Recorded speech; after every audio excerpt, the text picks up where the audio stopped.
Where your treasure is, there will your heart be also. God has given us unlimited treasures in His Word. Every time we open it, we can discover a new treasure or admire an old one. What will we find today? Let's dig in. Here's Carla Early with Treasure Hunt in the Word.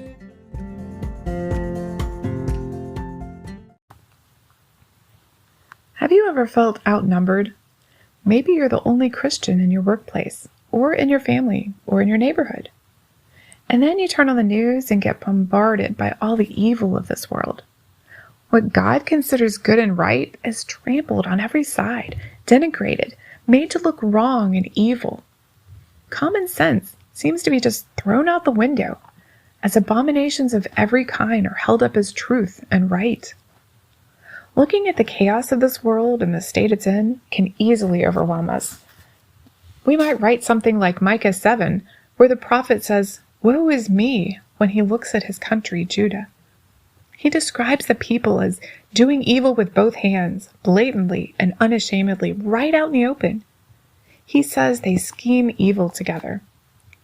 Judges ask for bribes, friends are untrustworthy, sons dishonor fathers, daughters rise up against mothers, daughter-in-law against mother-in-law.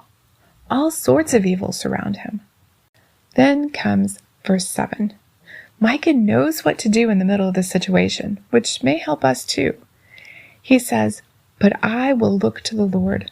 I will wait for the God of my salvation. My God will hear me." That "but" shows that Micah is not participating in all the evil going on around him.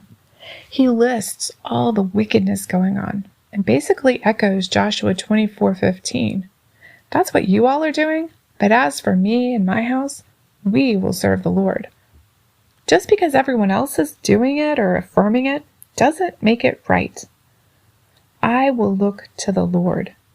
My eyes are on Him and His word. He is in charge. He is sovereign. He knows what He's doing. And honestly, I wouldn't be in your shoes for anything. I'm looking to the Lord for my definition of right and wrong, not the world. I'm looking to the Lord for deliverance from this mess. I'm not depending on political figures, my job, my bank account, or any of those unstable things to keep me safe. He says, I'm depending on my rock, my faithful God who has taught me right from wrong and who knows all things. Micah says, I will wait for the God of my salvation.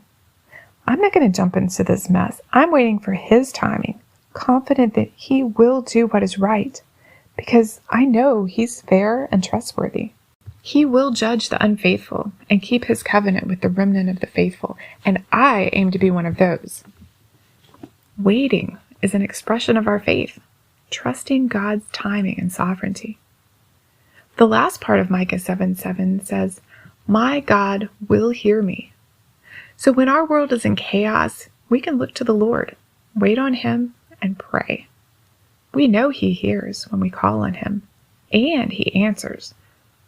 1 Peter 3:12 says, For the eyes of the Lord are on the righteous, and His ears are open to their prayers. But the face of the Lord is against those who do evil. Even if God chooses not to deliver us at that moment, He can give us His peace as we walk through it with Him, because we know He never leaves us or forsakes us. Is our heart broken for our culture like Micah's was for his? Do we look to the Lord instead of despairing or joining in the evil of those around us? Do we wait patiently for God? And most of all, do we pray for those around us, specifically by name, that they would come to know the Lord? You can contact us at treasurehuntintheword@gmail.com. We'd love to hear the treasures God has given you through His Word. You can listen to other episodes at our website, which you can find in the description below. Thanks for listening, and remember, where your treasure is, there will your heart be also.